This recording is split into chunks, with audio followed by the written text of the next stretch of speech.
My daughter pretended she didn't know me at Christmas, but a $500,000 bill gave me back the power. I never imagined that the hands that denied me would be the same ones that signed my name without permission. Today, I'm going to tell you something I never thought I would share. And if, for a second, you feel like this seems familiar, I just ask that you leave a like and subscribe. You are going to help me continue to unburden myself. It is 5 o'clock in the morning in Scottsdale, Arizona, and my wrinkled hands are already kneading the dough for the Christmas dinner rolls. The steam from the boiling water rises from the cast-iron pot that I inherited from my mother, and the aroma of sage and rosemary is mixed with the strong coffee brewing on the stove. My name is Carol Ann Miller. I am 67 years old, and for the last 30 years, every Christmas has been a symphony of silent sacrifices that no one in my family seems to hear. My fingers, swollen by arthritis but still able, shape each roll with the precision of someone who has repeated this ritual thousands of times. The flour and yeast I bought yesterday at the Scottsdale Farmers Market, where Mrs. Jenkins asked me, like every year, "How many loaves, Carol?" And I, like every year, replied, "For 30 people." Even though deep down, I knew that only 6 would show up, and that of those 6, 3 would be more interested in their phones than in the food I prepared with so much love. The kitchen clock marks 7:30 a.m. when I finish wrapping the last roll. My back creaks like the dry leaves in the backyard when I straighten up. But I smile when I see the mountain of small golden packages arranged in the warming drawer. Each one represents a silent prayer. May this year be different. May my children hug me like they used to. May my grandchildren run toward me yelling, "Grandma!" instead of whispering, "Hi," without looking up from their screens. I shower with the rose soap I buy at the craft fair every Sunday, the same one I used when my children were small and would snuggle up in my bed after their bath, asking me to tell them the story of the prince who fell in love with the furthest star in the sky. Now, as the warm water falls on my tired shoulders, I wonder when they stopped asking me for stories and started asking me for money. I get dressed in my navy blue dress, the one with small flowers embroidered by hand on the collar. It is the same one I wore last year, and the year before, and the year before that. Not because I don't have others, but because it is the only one that Sophia, my oldest daughter, ever told me looked nice on me. That was 8 years ago, during one of those rare occasions when she visited me without needing something specific from me. At 11 a.m., I am loading the Tupperware containers full of food into the car. My 2003 Honda protests when I start it, but it is faithful like an old dog. I drive through the streets of Phoenix that I know by heart, Camelback Road, where I used to walk with my little children to see the Christmas window displays, State Route 51, where I worked for 15 years cleaning offices so I could afford their private school tuition. And finally, North Scottsdale Road, towards the Biltmore area, where Sophia lives in a 2-story house that, as I would find out later, is in my name without my knowledge. The gated community of Paradise Valley smells of money and exclusivity. The gardens are perfectly manicured, the sidewalks are impeccable, and every house looks like it came out of a home decor magazine. Sophia's house, with its stucco facade and wrought iron gate, always makes me feel small, as if my presence were an error in the perfect landscape she has constructed. I ring the doorbell at 12:30 p.m., as we had agreed. The December sun in Scottsdale is deceptively warm, and I feel the sweat forming on my forehead as I carry the heavy bags. I hear footsteps on the other side of the door, voices I can't quite make out, and finally the bolt unlocking. But the person who opens the door is not Sophia. It's Robert, her husband of 12 years, a tall, slender man who always greets me with the cold courtesy of someone fulfilling a social protocol without real affection. Today, however, something is different. His gaze is strange, as if he were looking at a stranger standing at his door. "Excuse me? How can I help you?" he says to me, with a forced smile that doesn't reach his eyes. I feel a strange chill in my stomach, like when the doctor looks at you in that way that means the news is not going to be good. "I'm Carol, Sophia's mom. I've come for Christmas dinner," I reply, holding up the bags as evidence of my identity, as if the food I prepared were my family ID card. Robert frowns, and for a moment I see something that looks like genuine confusion in his eyes. He turns his head toward the inside of the house and shouts, "Honey, there's a lady here who says she's your mom. Do you have a mother?" Time stops. The bags suddenly feel heavier in my hands. The sun no longer warms my back, but burns me like a cruel magnifying glass, focusing all the humiliation on a specific point on my chest, right where my broken heart beats. And then I hear the voice of Sophia, my girl, my blood, the one I nursed for 2 years and carried in my arms when she had pneumonia at the age of 5. Her voice comes clear and cold from the living room. I don't know who that could be. Maybe she has the wrong house. Tell her no one by that name lives here. The bags slip from my hands and fall to the floor with a dull thud. The Tupperware containers open, and the gravy from the turkey and mashed potatoes spills onto the concrete like blood. Robert looks at me with a mix of pity and discomfort, and for a second I think I see a flash of shame in his eyes. "I'm sorry, ma'am. There must be some mistake," he murmurs, starting to close the door. I bend down to pick up the spilled containers, my hands trembling like leaves in the wind. "Excuse me?" I whisper, although I don't know exactly why I'm apologizing. For existing? For having come? For having spent 3 days cooking for ghosts? I walk back to the car like a sleepwalker. The Christmas lights of the gated community blink cheerfully, mocking my pain.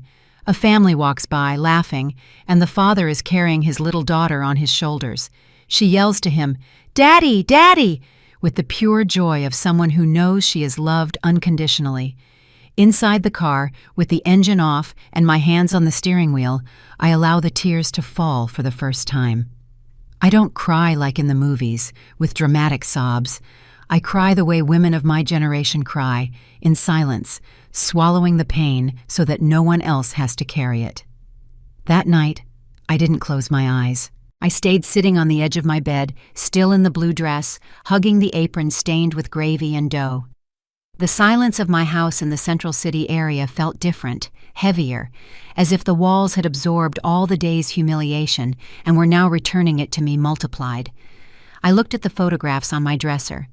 There was Sophia at 5, with her messy braids and a toothless grin, hugging me after I bandaged a scraped knee.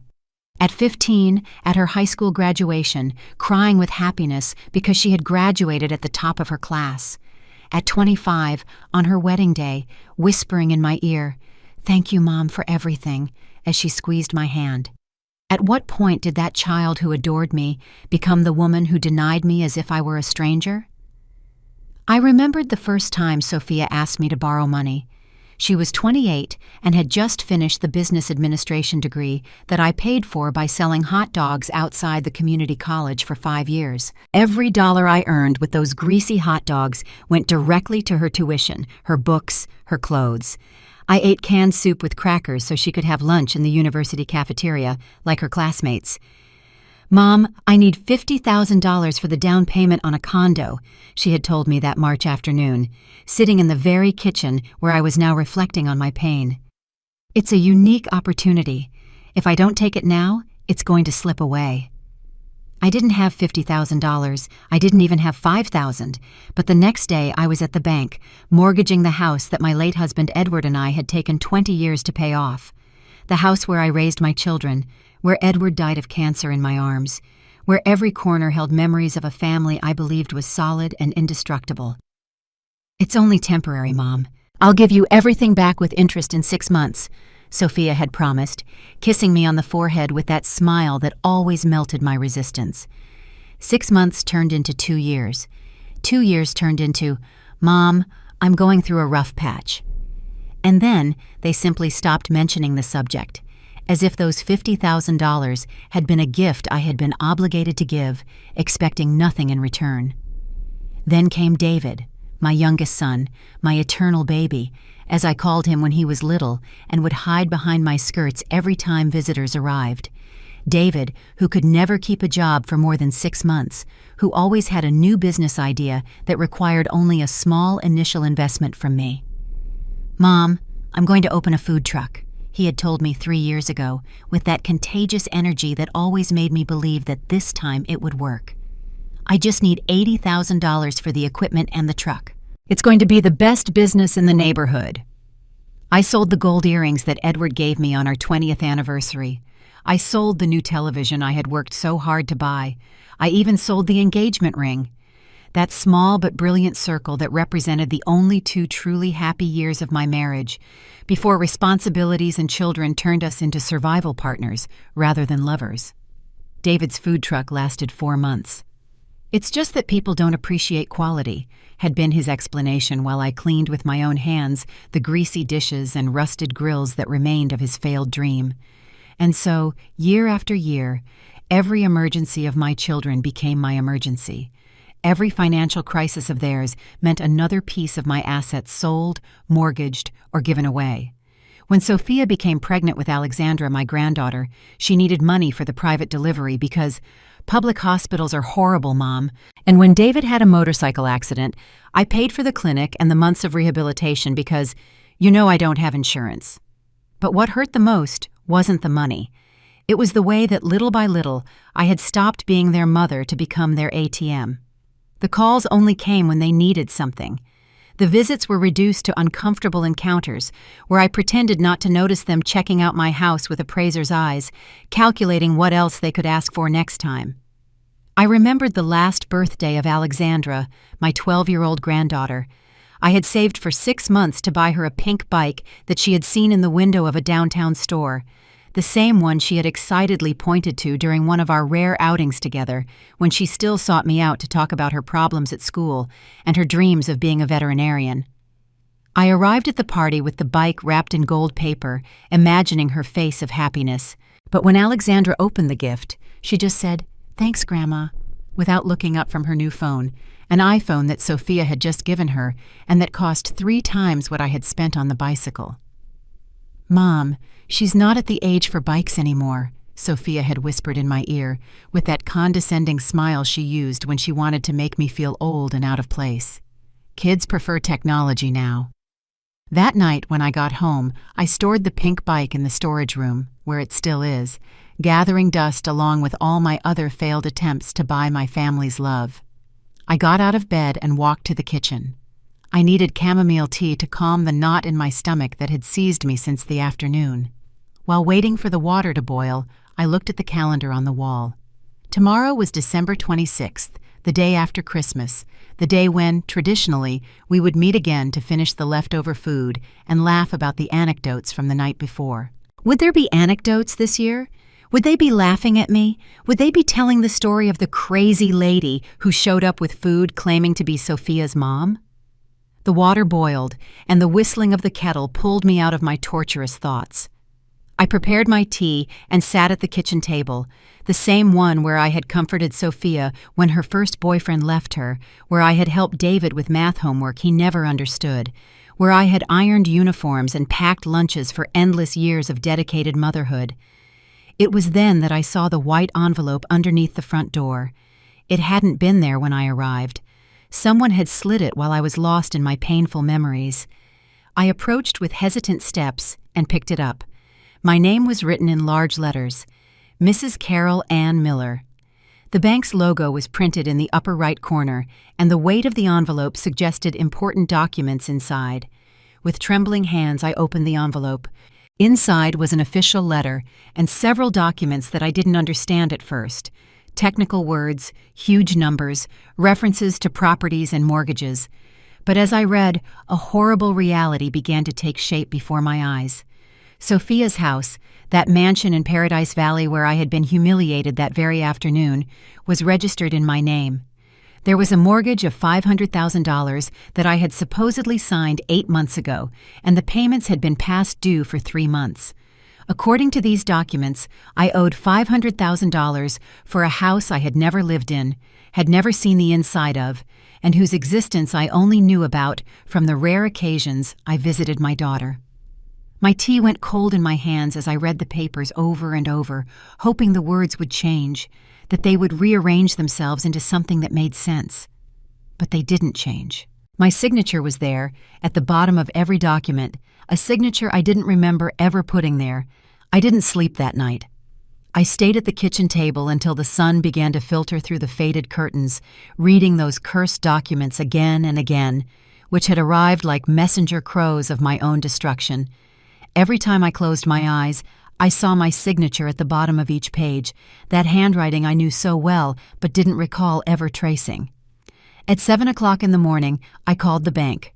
The operator put me on hold for 20 minutes with that unbearable music that seems designed to break the patience of debtors. When they finally answered, a young, uninterested voice confirmed what I already knew but didn't want to accept. "Yes, Mrs. Miller. You applied for a mortgage loan for $500,000 in April of this year.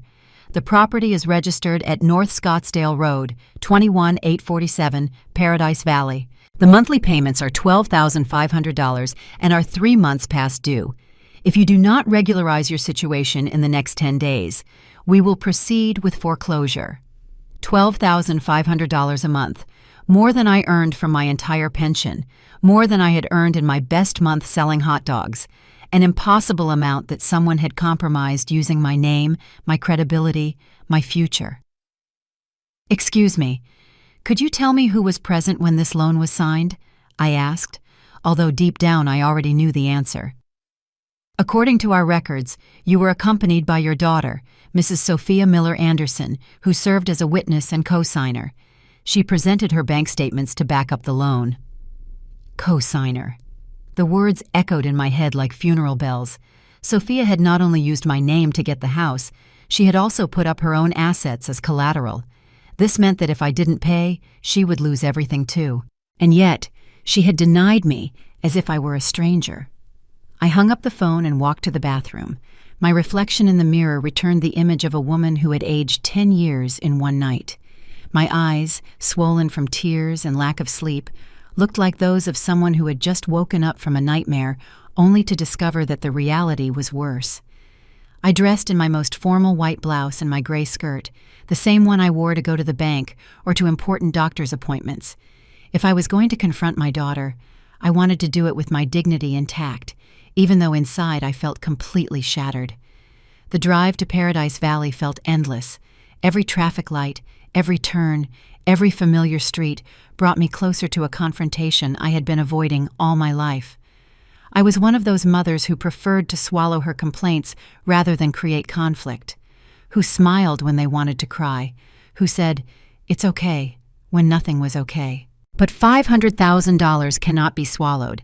A house in my name cannot be ignored. A betrayal of this magnitude cannot be forgiven with smiles and silence.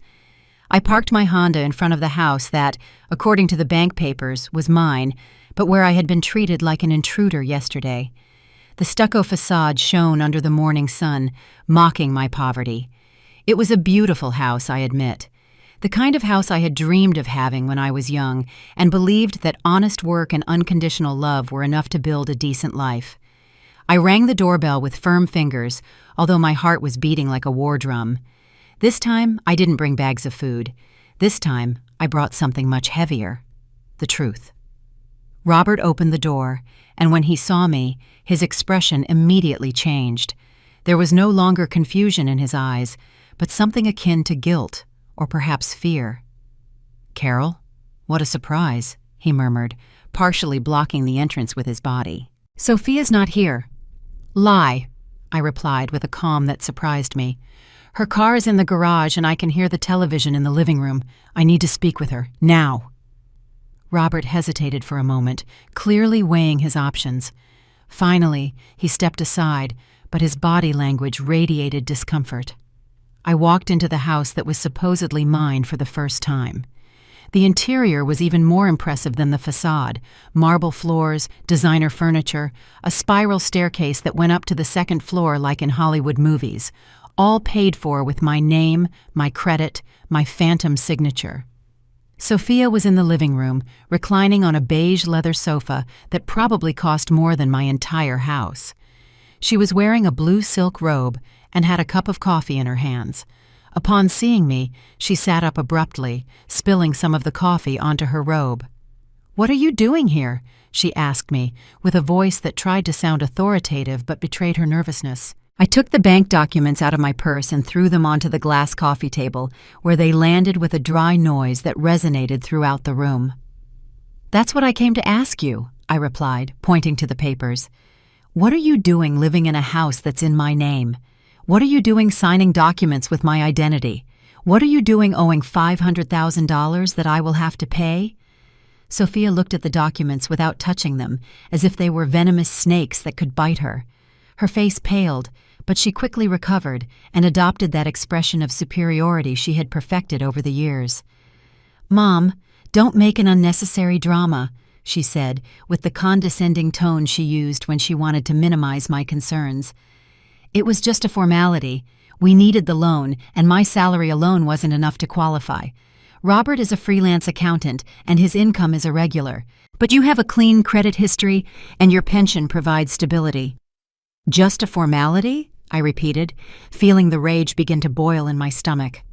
$500,000 is just a formality? "Look, it's already done. We can't go back in time," Sophia continued, getting up from the sofa and walking toward the window as if the conversation bored her. "We were paying the monthly installments. You don't have to worry about a thing. It's like you're a partner in the house." "Then why did you pretend you didn't know me yesterday?" The question dropped like a bomb in the middle of the room. Sophia stood motionless by the window, her back to me. Robert, who had been watching from the entrance, cleared his throat uncomfortably. "That was a misunderstanding," Sophia murmured, without turning to look at me. "A misunderstanding?" My voice rose in volume without my being able to control it. "Your husband asking if you have a mother is a misunderstanding? You telling him you don't know who I am is a misunderstanding?" She finally turned toward me, and in her eyes I saw something I had never seen before. Pure disdain. Not sadness, not guilt, not remorse. Disdain. "You want me to tell you the truth, Mom?" Her voice became cold as ice. "Robert had important guests yesterday. Potential clients for his firm, educated people, with money, with class. I couldn't introduce you as my mother in front of them." The world stopped. The words floated in the air like sharp daggers, each one finding its target in my already shattered heart. "And why not? Because look how you dress. Because you talk like people from the bad side of town. Because you show up with plastic Tupperware and homemade food. Because you are embarrassing." Embarrassing. The word lodged itself in my soul like a rusty nail. I, who had worked 18 hours a day to give her an education. I, who had sold my jewelry so she could attend private schools. I, who had sacrificed my dreams so she could fulfill hers. I was embarrassing. The guests asked why there was an older lady with food at the door, Sophia continued, with a cruelty that seemed to release years of contained resentment. "I had to invent that she was a confused neighbor. I couldn't tell them you were my mother because you simply don't fit into my current life." Robert shifted uncomfortably, clearly wishing he were anywhere else, but he didn't say anything to defend the woman who had helped finance their upper-middle-class lifestyle. I stood there, in the middle of that luxurious living room that was technically mine, but where I felt like an intruder, processing the fact that my own daughter was ashamed of me, that she preferred to deny me rather than admit where she came from, how she had gotten to where she was. "I understand," I finally said, with a voice that sounded strangely calm for all the chaos that was unleashing inside me. "I understand perfectly." And I did understand. I understood that for years I had been useful only for my money, my ability to solve emergencies, my willingness to sacrifice myself without asking questions. But socially, emotionally, I was a hindrance that had to be hidden when important people arrived. I picked up the documents from the table and put them in my purse. Sophia watched me with a mixture of relief and caution, probably expecting me to leave without making any more scenes. "I just want you to know something," I said as I walked toward the door. "This house is in my name. According to the law, I am the legal owner, and the $500,000 of debt is also mine. So we're going to have to resolve this one way or another." The expression of relief on Sophia's face immediately transformed into concern. "What do you mean by that?" "I mean that I am no longer your embarrassing mother who swallows everything in silence. Now I am your creditor, and that, my daughter, completely changes the rules of the game." The next few days were like living in the eye of a hurricane. My phone didn't stop ringing, but they were no longer the sporadic calls asking for money or favors. Now it was pure panic on the other end of the line. Sophia called me at 6 o'clock in the morning the next day with a broken voice that I hadn't heard since she was a child and woke up from nightmares. "Mom, please, we need to talk. Come to the house. I'll explain everything." "No," I replied with a firmness that surprised me. "If you want to talk to me, you come to my house, like you used to when you were little and needed me to comfort you." There was a long silence on the other side. Sophia was not used to me saying no. In 35 years of life, I think this was the first time I hadn't immediately given in to her demands. "Fine, I'm coming over." She arrived an hour later, but not alone. She came with Robert and David, my youngest son. Apparently, they had had a family crisis meeting, and I was the problem they needed to solve together. The three of them sat in my small living room like a tribunal, with those serious faces that people put on when they are going to explain to you why what you feel is wrong and what they did is justified. David, my eternal baby, spoke first. At 32 years old, he still had that helpless child's face that he used when he wanted to manipulate my emotions. "Mom, Sophia told me what happened yesterday. I think you're overreacting. She just wanted to protect you." "Protect me?" The word came out of my mouth like a bitter laugh. "Protect me from what?" "From the people at her work," Robert intervened, adjusting his glasses as if he were about to give a lecture. "They are very sophisticated people. They wouldn't have understood your way of being.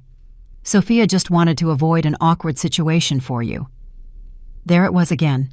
My way of being, as if being authentic, simple, hard-working, were a flaw from which others had to be protected.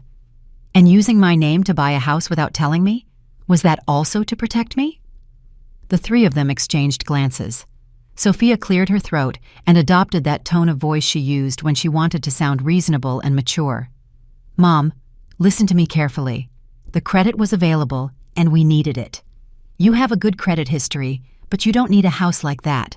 It was logical for us to put the property in your name without asking you. We knew you would say yes. You always say yes to everything we ask." The phrase hit me like a slap. They were right. I always said yes, but they had never given me the opportunity to say no to something as big as this. David leaned forward, taking my hands in his with that calculated tenderness he had perfected since childhood. "Mommy, look. I know you feel hurt, but think about it. Now you technically own a house in the best area of the city. It's like you're a millionaire. I own a house with a $500,000 debt that I have to pay." "But we were paying the monthly installments," Sophia insisted. "I mean, we were paying. We've had some financial problems lately, but they'll be resolved." "Some financial problems?" I took out the bank statements I had requested that morning. "They haven't paid for 3 months. 3 months in which I knew nothing about this debt that is in my name." Robert sighed with that exaggerated patience that adults use when they have to explain something obvious to a slow child. "Carol, I understand your confusion, but legally everything is in order. Your signature is on the documents. The loan was approved because you requested it. There is nothing illegal here." "My signature?"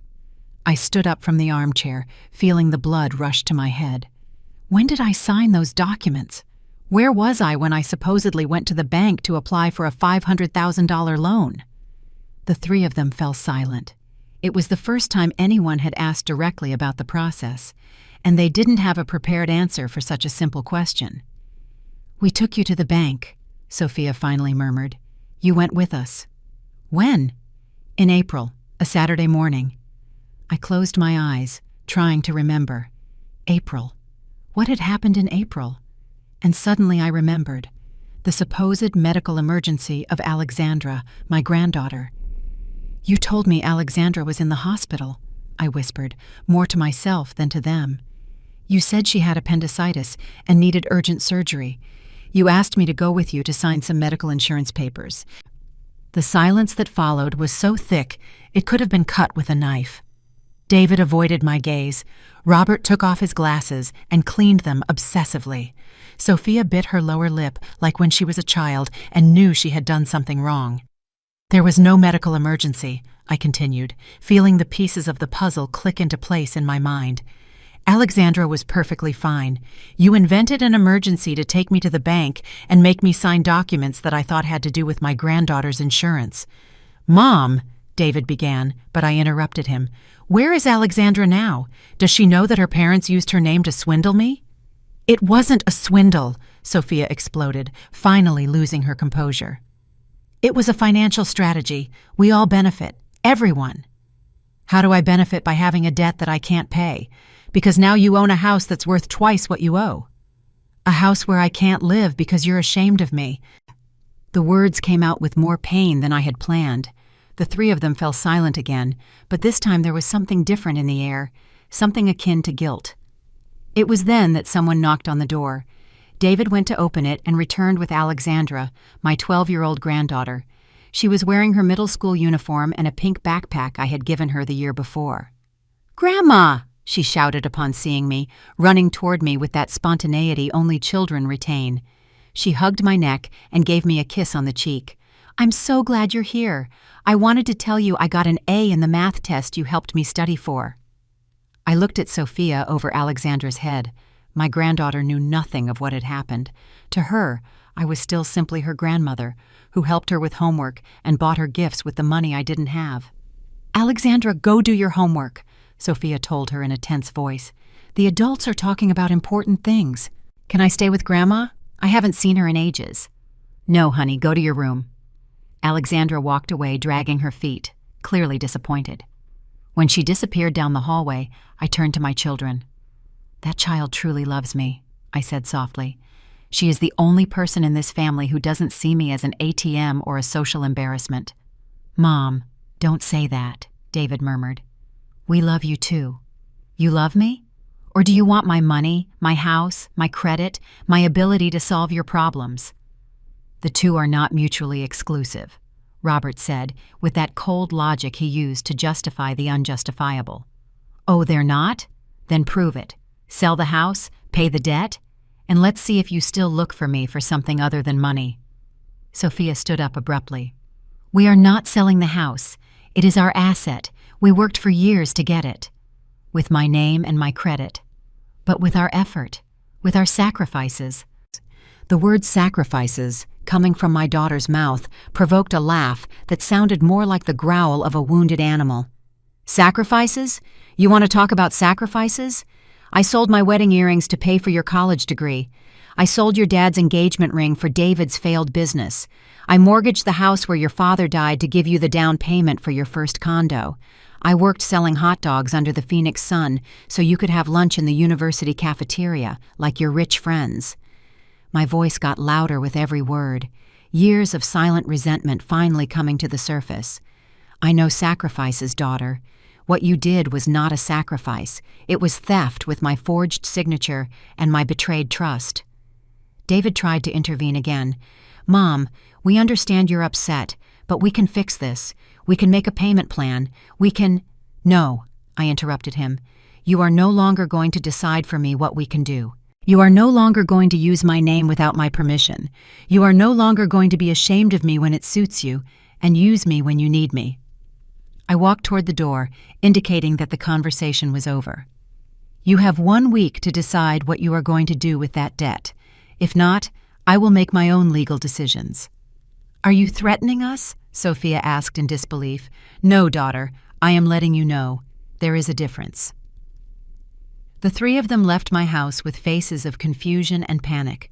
It was the first time in their lives that Mom hadn't given in, that she hadn't absorbed the problem, that she hadn't said, "It's okay, don't worry." When they closed the door, I was left alone in my living room, surrounded by the silence that before seemed empty to me, but that now felt full of possibilities. For the first time in years, I had set boundaries. For the first time in my life, I had said no to my children.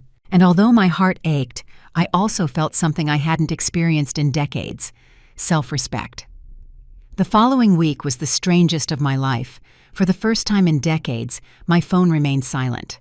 No one called me to borrow money, to watch the grandchildren, to solve some domestic emergency. It was as if I had disappeared from the family map, and that absence produced a contradictory mix of relief and melancholy. On Monday morning, I did something I hadn't done in years. I stayed in bed until 9 o'clock. Not because I was sick or depressed, but because I simply had no urgent obligation waiting for me. No one had arrived the night before to drop off grandchildren for me to watch while they sorted out some issues.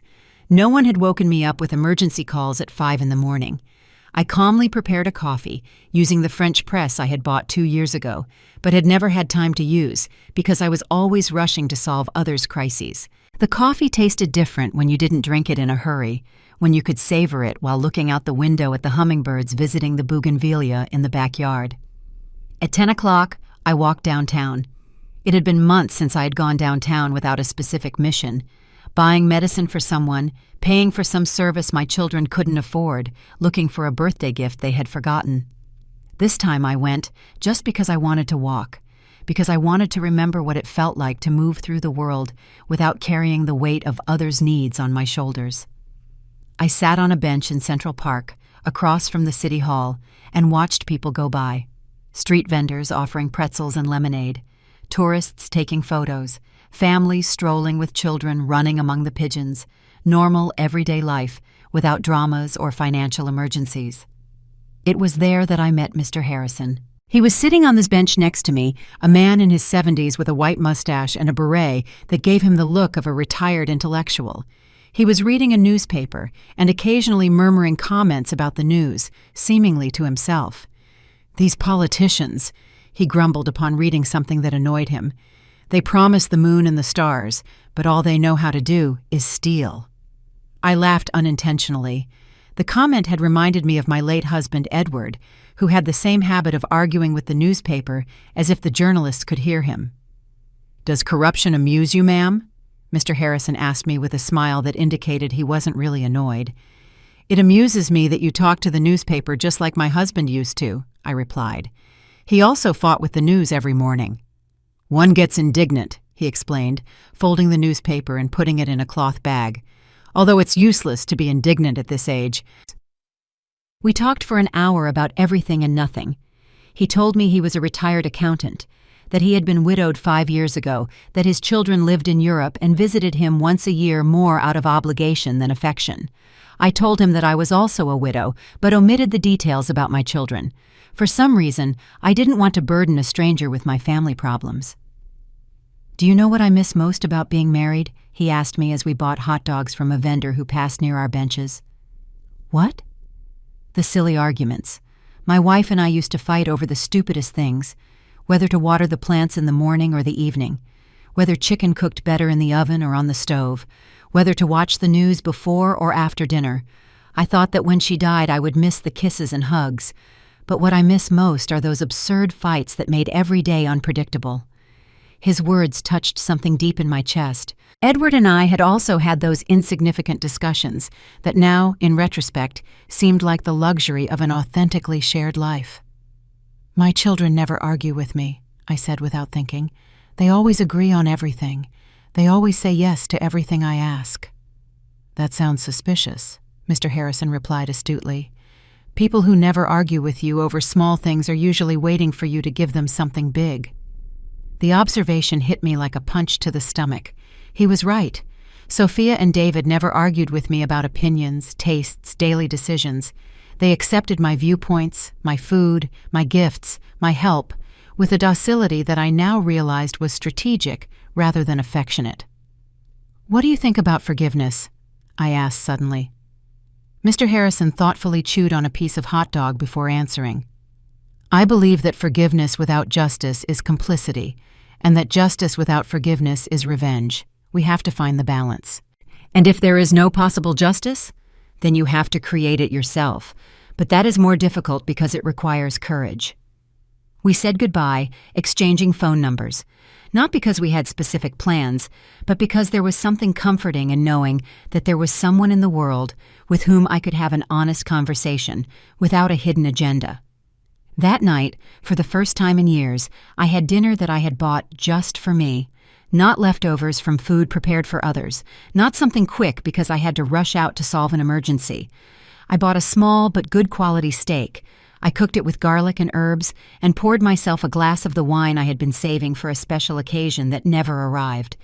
I ate slowly, savoring every bite, listening to classical music on the radio. It was raining softly outside, and the sound of the drops against the windows created a perfect symphony for a dinner in solitude that didn't feel lonely but peaceful. After dinner, I did something I hadn't done in decades. I called a friend. Hope and I had been close during the first years of marriage, but we had gradually drifted apart when my family responsibilities began to consume all my free time. She had invited me to gatherings, lunches, girls' nights out, but I always had to decline because one of my children needed something urgent. "Carol, is that you?" Her voice sounded genuinely surprised when she answered the phone. "Yes, it's me. I know it's been a long time since we talked, but—" "Oh, what a pleasure to hear your voice. I was just thinking about you yesterday. How have you been?" We talked for 2 hours. She told me about her grandson who had just graduated as an engineer, about the trip she had taken to Seattle with her book club friends, about the painting class she had started taking on Tuesdays. "And how about you? How are Sophia and David?" For the first time in my life, I didn't lie about my children. I didn't defend them. I didn't minimize their flaws. I didn't invent idealized versions of our relationships. The truth, Hope, not very well. I'm going through a difficult situation with them. I told her everything. The house, the debt, the denial at Christmas, the forged signature, the disdain. Hope listened without interrupting, without judging, without offering cheap advice. "Carol," she said when I finished talking, "can I tell you something you might not want to hear? This thing that is happening to you is horrible, but it is also an opportunity to reclaim your life before it's too late." "What do you mean?" "I mean that you are 67 years old, not 97. You still have time to really live, for yourself, for your own dreams, but only if you have the courage to defend those dreams." That night I slept soundly for the first time in weeks, without the phone on the nightstand, without being on edge for emergency calls, without worrying about what problem I would have to solve the next day. On Wednesday, I made a decision that would change everything. I went to the bank, but not to inquire about the debt. I went to open my own savings account, separate from any account I shared with my children. I deposited my full pension without reserving a single dollar for the family emergencies that always arose. Then I went to a law firm that Mr. Harrison had recommended to me. Ms. Martinez, the lawyer, was a woman in her 40s, with a modest but tidy office, full of law books and plants that showed someone took the time to care for them. "Mrs. Miller," she told me after reviewing all the documents I brought her, "what they did to you has a legal name: documentary fraud and family financial abuse. It is a crime, and you have the right to defend yourself." "What are my options?" "Several. You can file a criminal complaint against your daughter for using your identity without authorization. You can request the annulment of the mortgage due to vitiated consent.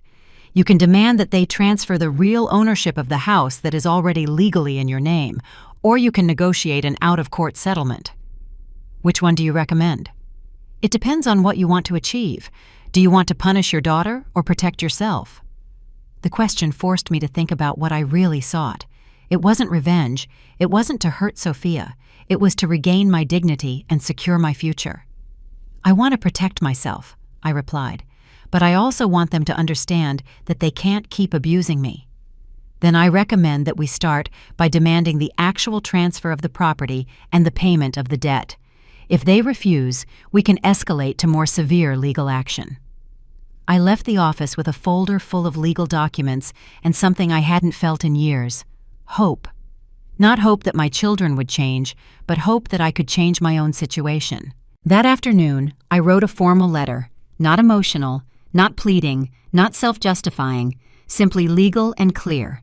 Effective today, I demand that the $500,000 debt be transferred to the names of the real beneficiaries of the property, or that the house be sold and the debt settled. You have 15 days to respond.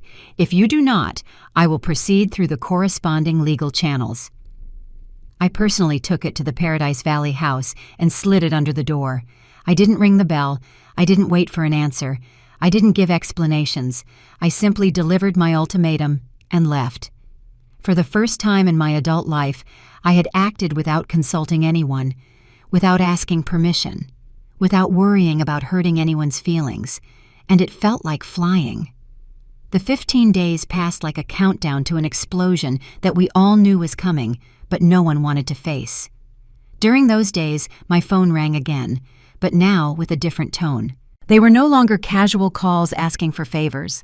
They were desperate calls from my children trying to negotiate, to minimize, to find a way for everything to go back to how it was before.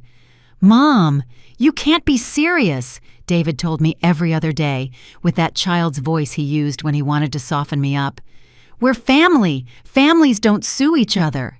"Families also don't swindle each other," I replied, maintaining a calm tone that surprised even me. Sophia tried a different strategy.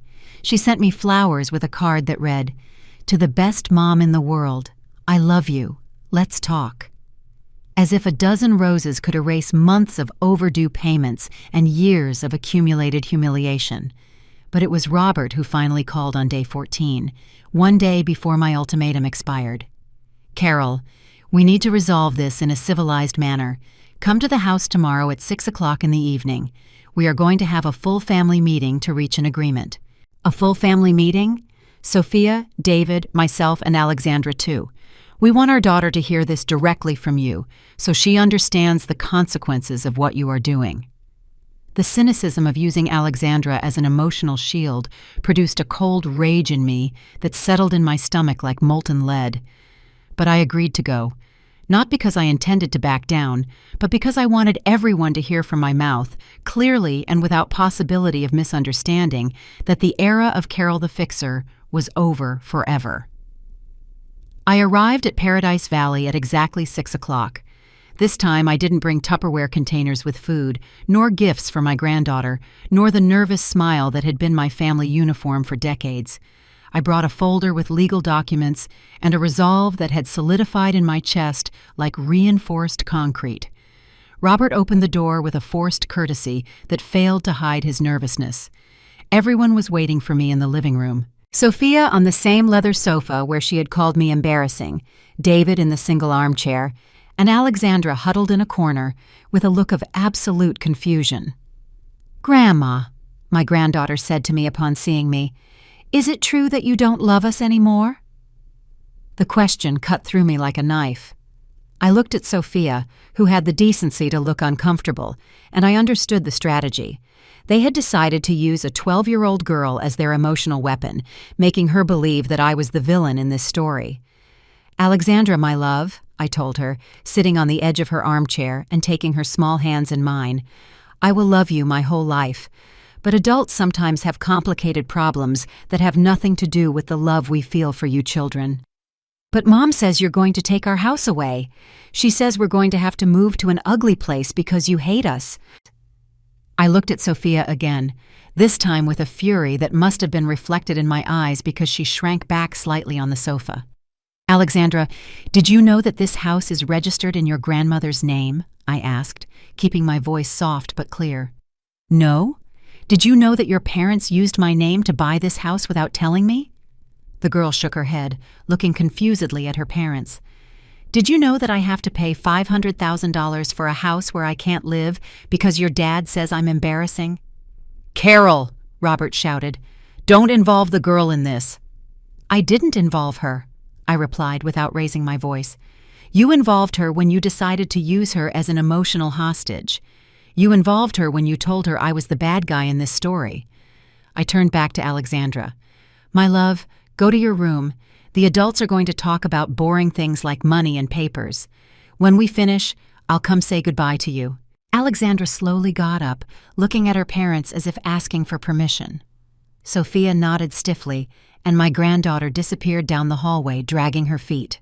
When the four adults were alone, I took the documents out of my folder and placed them on the coffee table, exactly in the same place where I had thrown the bank papers 2 weeks earlier. "These are legal documents," I announced. "A civil lawsuit for documentary fraud and family financial abuse. It is ready to be filed at the courthouse tomorrow if we don't reach an agreement tonight." David leaned forward with trembling hands. "Mom, you can't be serious. Are you going to sue your own family?" "David, my family already sued me. They sued me when they used my name without my permission. They sued me when they lied to me about a medical emergency to trick me. They sued me when they denied me in front of strangers." But that was different, Sophia murmured. We didn't want to hurt you. You didn't want to hurt me?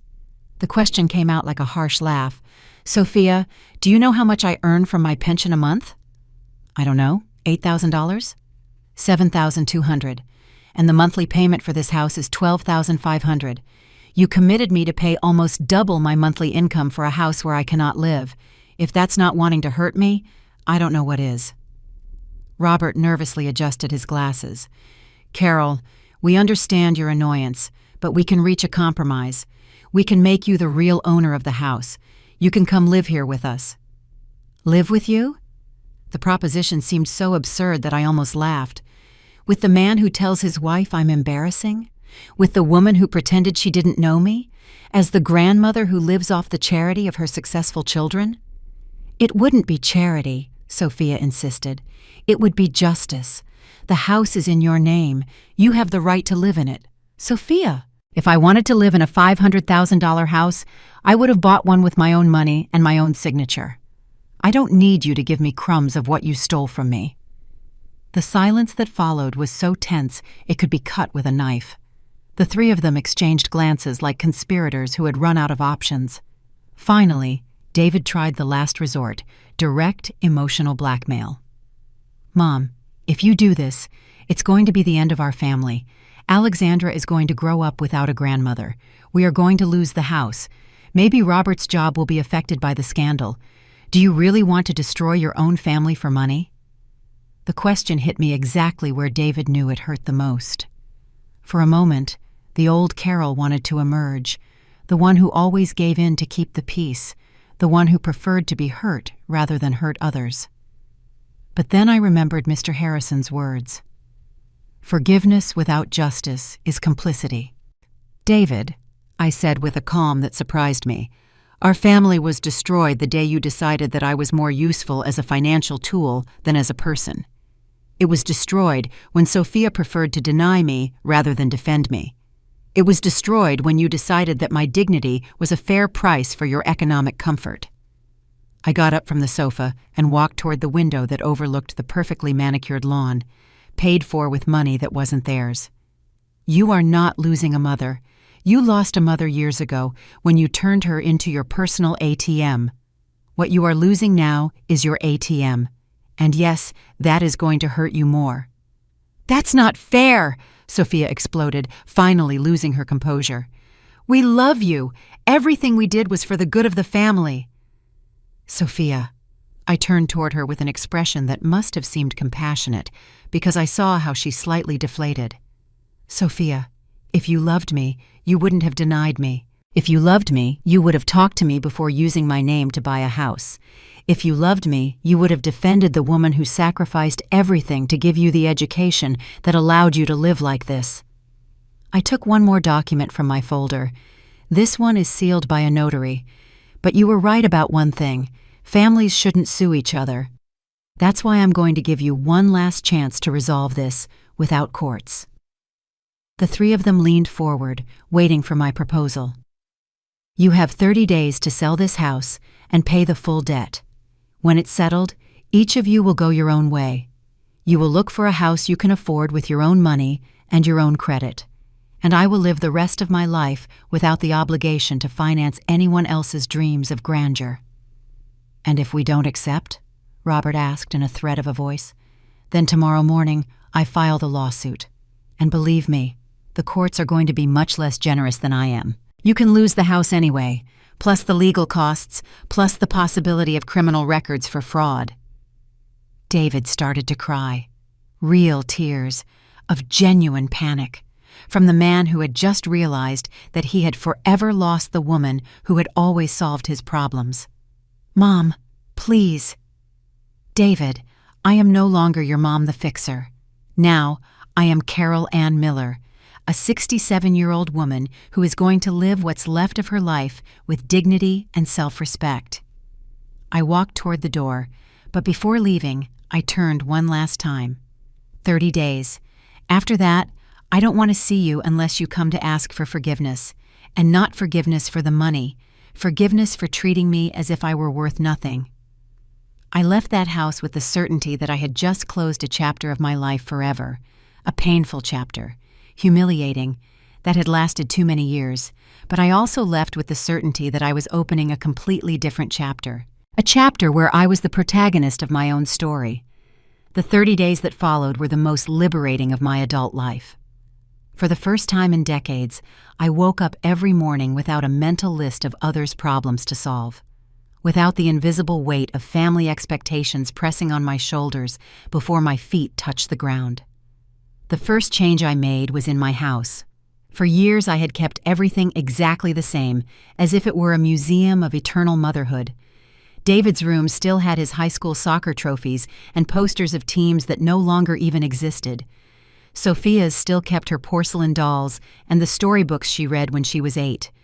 It was as if I had been waiting for them to be children again, for them to come back needing their mother in the pure and simple way that children need their mothers.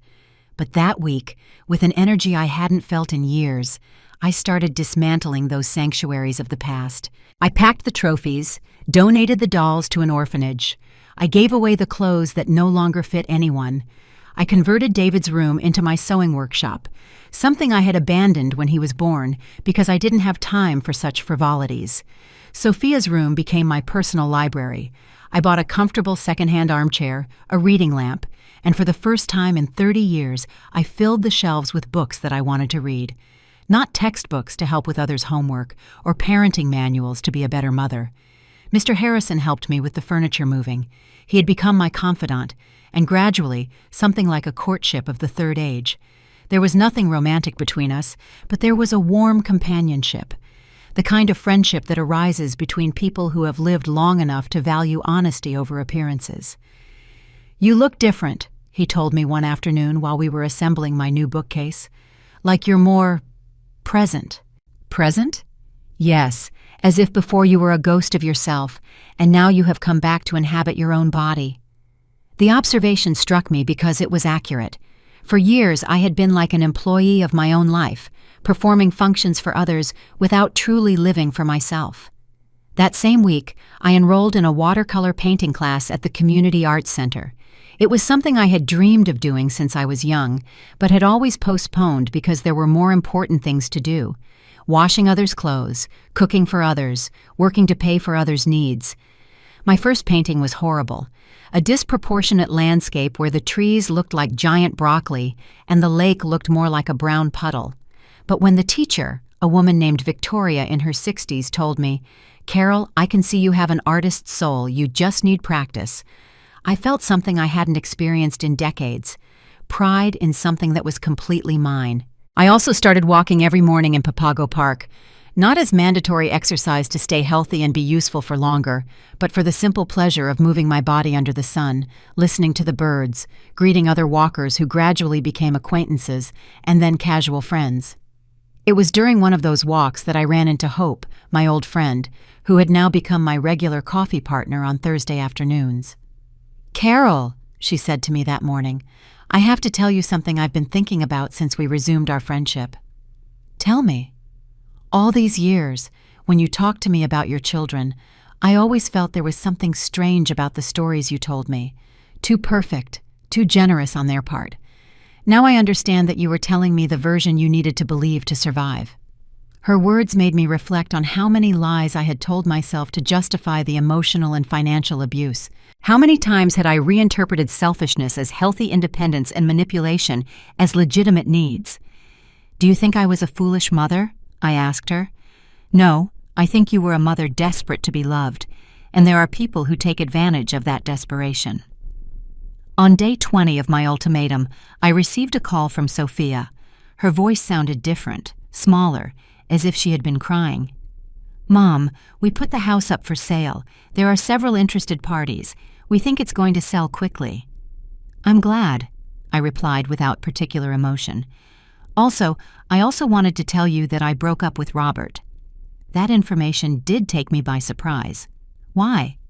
"Because when I told my boss what had happened with the house and the lawsuit, he told me that Robert had been handling some accounts irregularly. Apparently, this wasn't the first time he had forged documents." I felt a strange mix of satisfaction and sadness. Satisfaction, because Sophia was starting to see the consequences of her decisions. Sadness, because, despite everything, she was still my daughter, and I didn't like seeing her suffer. And Alexandra? Alexandra is confused, but I think she's starting to understand that adults sometimes do stupid things. I told her the truth about what happened with the house. I told her that we had used your name without permission, and that it was wrong. It was the first time in years that Sophia admitted doing something wrong without justifying it or minimizing it. Where are you going to live? I found a small apartment in the central Phoenix area. Nothing luxurious, but it's what I can afford with my real salary. Alexandra says she doesn't care as long as she has her own room and can still see her grandmother. The mention of my granddaughter touched my heart, but no longer with the desperation of before. Now with the clean affection of someone who knows she can love without sacrificing herself. Sophia, when the house is sold and the debt is settled, maybe we can start over, but this time with clear rules. What kind of rules? Rules where I am your mother, not your bank, where you are my daughter, not my boss, where we respect each other mutually or we don't relate at all. There was a long silence on the other side. Do you think that's possible? I don't know, daughter, but for the first time in years, I'm willing to try. 2 days later, Mr. Harrison invited me to a classical music concert at the Symphony Hall. He had bought 2 tickets because a person my age shouldn't go to cultural events alone. It looked sad. The theater was full of older couples, families, people who had made art a priority in their lives. For years I had thought that these activities were luxuries for people who had no real responsibilities. But sitting there, listening to Beethoven's Ninth Symphony, I understood that art was not a luxury, but a need of the soul that I had been denying myself for decades. During the intermission, while we were having sparkling cider in the lobby, Mr. Harrison asked me a question that completely destabilized me.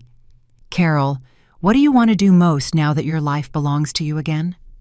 The question lingered because I realized that I didn't have an immediate answer. For so long, I had defined my desires based on the needs of others that I had lost touch with my own dreams. I don't know, I admitted. It's strange not knowing. It's not strange, he reassured me. It's normal when you've been living someone else's life, but now you have time to discover it. That night, I arrived home with a sense of possibility I hadn't experienced since I was young and believed that the future was full of adventures waiting for me. I poured myself a glass of wine, sat in my new reading chair, and for the first time in decades, allowed myself to dream without practical limits. What did I want to do? Travel, write, teach, start a small business, have a romantic relationship at my age, adopt a dog, move to another city? All these possibilities floated in my mind like colored balloons, and for the first time, none of them came with the question, "But what will my children say?" or, "But how will I help them if I do this?" On day 28, my phone rang. It was David. "Mom, the house has sold. Tomorrow we sign the papers and the debt is settled. Everything will be paid off." I'm very happy to hear that. I also wanted to apologize, not just for the house, but for all these years, for treating you like you were our emergency department instead of treating you like our mother. The words reached me with an emotional weight I didn't expect. It was the first time one of my children had explicitly recognized the pattern of abuse that had defined our relationship. I accept your apology, David, but I want you to know that doesn't mean things will go back to how they were. I know, and that's okay. I think we all need to learn to live differently. That night, I slept with a deep tranquility, knowing that the next day I would be officially free of the debt I should never have had, but also free of something much heavier, the obligation to be the eternal sacrificial mother. The next day, when the papers were signed and the debt settled, I did something completely impulsive. I went to a travel agency and bought a bus ticket to San Diego, California for the following week. I was going alone. For the first time in my adult life, I was going to travel for pure pleasure, without accompanying anyone, without taking care of anyone, without solving anyone's problems. I was going to see the Pacific Ocean and remember who Carol Ann Miller was before she became the mother, the grandmother, the official family fixer. I was going to find myself. 6 months later, I am sitting on the terrace of my new apartment in San Diego, watching the sunset paint the sky with colors I never imagined existed outside of paintings. The Pacific Ocean stretches out to infinity before me, and the seagulls circle lazily over the waves that gently reach the shore. I didn't just come for a week, as I had originally planned. I came for a week and stayed forever. The apartment is small but bright, with an ocean view that gives me a different spectacle every morning and every afternoon.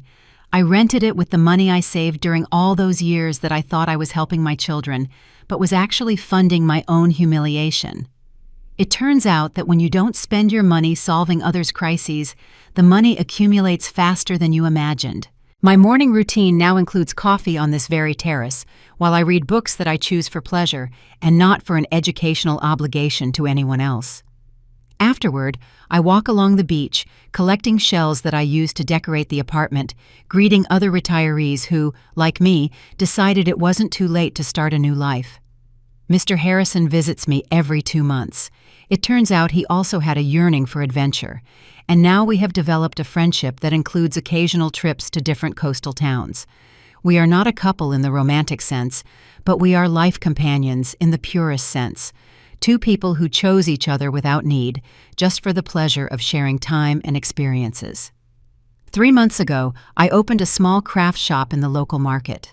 I sell the watercolors that I have been obsessively painting since I arrived here, along with bracelets and necklaces that I make with the shells I collect on my morning walks. I don't do it for money, although surprisingly it sells quite well among tourists.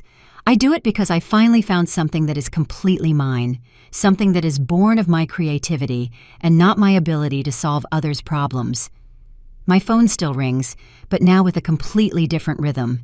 Sophia calls me every Sunday, not to ask me for anything, but to tell me how her life is going in the small apartment in Central Phoenix. She has learned to cook, something she never needed to do when she lived in the big house with a housekeeper indirectly paid for by me. She tells me that Alexandra is helping her with the recipes and that they have developed a closer relationship now that there aren't huge televisions in separate rooms keeping them distant.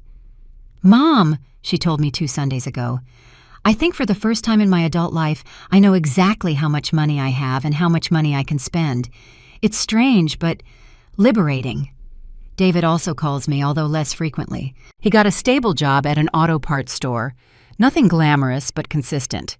He tells me that he no longer fantasizes about miraculous businesses that are going to make him rich overnight. "It's boring," he tells me, "but I can sleep soundly knowing that tomorrow I'll be able to pay my expenses." The relationship with my children now is strange, but honest. We no longer pretend that we are the perfect family we never were. I no longer pretend that their problems are my problems, nor do they pretend that I exist primarily to fix their lives. We talk like adults who know each other well and have affection for each other, but who have established clear boundaries about how far each person's responsibility extends to the others. Alexandra visited me last month during her summer vacation. She came alone by bus, an adventure that she planned and financed herself with money she had saved from her allowance. At 13 years old, my granddaughter is learning lessons about independence and self-sufficiency that took her parents decades to understand. "Grandma," she told me as we walked along the beach at sunset, "Mom says you used to be different, that you were always worried and always looked tired. And now, how do I see you? Now I see you as a complete person, as if before you were only half of yourself." The wisdom of children has always amazed me, but that observation in particular resonated with me for days. Alexandra had put into words something that I had felt, but had not known how to express. For decades I had been just a function, not a person. Yesterday I received a letter from Hope. She wrote to tell me that she had also made an important decision. She had enrolled in a photography course and was planning a solo trip to Europe next year. "Your example inspired me," she wrote. "Seeing how a woman our age can completely reinvent herself gave me permission to dream again." It's funny how freedom can be contagious. My decision to live for myself didn't just change me. It also gave other people in my life permission to examine their own decisions and make changes they had been postponing out of fear or inertia. This morning, as I painted a watercolor of the sunrise over the bay, A memory of that Christmas night that changed everything came to me. I remembered myself standing at the door of the Paradise Valley house, carrying Tupperware containers of food, being denied by my own daughter. I remembered the stabbing pain in my chest, the humiliation, the feeling that my world had ended. But now, from the perspective of these 6 months of freedom, I understand that that night was not the end of anything. It was the beginning of everything. That humiliation was the push I needed to wake up from a life that wasn't mine, to step out of a role that had consumed me until I was unrecognizable to myself. Without that terrible night, I probably would have continued to be the ATM mother until the day I died, perpetually sacrificing myself for people who had learned to see me as a resource rather than a human being. Life is teaching me that sometimes blessings arrive disguised as tragedies, that sometimes you need to be completely rejected to learn to value yourself, that sometimes you need to lose a version of your family to gain a more authentic version of yourself. Now, when I see young tourists strolling along the beach with their families, I no longer feel envy or nostalgia for what I didn't have. I feel gratitude for what I have now: time, peace, creativity, genuine friendship, and above all, an honest relationship with myself. The other day, a woman from the U.S. in her 50s approached my stall at the market. She had been observing my paintings for several minutes and finally asked me how I had learned to paint so well. "I learned at 67, I told her. "It's never too late to start something new." "At 67? Her voice sounded incredulous. "Didn't you feel ridiculous learning alongside younger people?" "At first, yes," I admitted. But then I realized that feeling ridiculous is better than feeling empty. The woman bought one of my watercolors, but more importantly, she stayed talking to me for an hour. She told me about her own postponed dreams, about the sacrifices she had made for her family, about the fear she had of being selfish if she started living for herself. "Don't you feel guilty?" she finally asked me. "Don't you miss being needed?" The question made me reflect on something I had been processing during these months. I believed that being needed was the same as being loved, I replied. But in reality, being needed for the things you can give is not love, it's dependency. Real love needs nothing in return. When the woman left, I kept thinking about those words that had come out of my mouth without planning them. It was a truth I had learned by living, not by reading. This afternoon, as the sun sets over the Pacific and paints the water with golden colors, I feel a deep gratitude for the woman I was and for the woman I have become.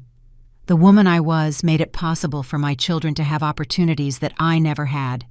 That was not a mistake. It was not time wasted.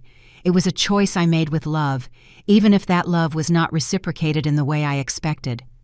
But the woman I have become has learned that love for others cannot fully exist if it does not include love for oneself. That being a good mother does not mean disappearing as a person. Giving everything is not a virtue if you are left with nothing.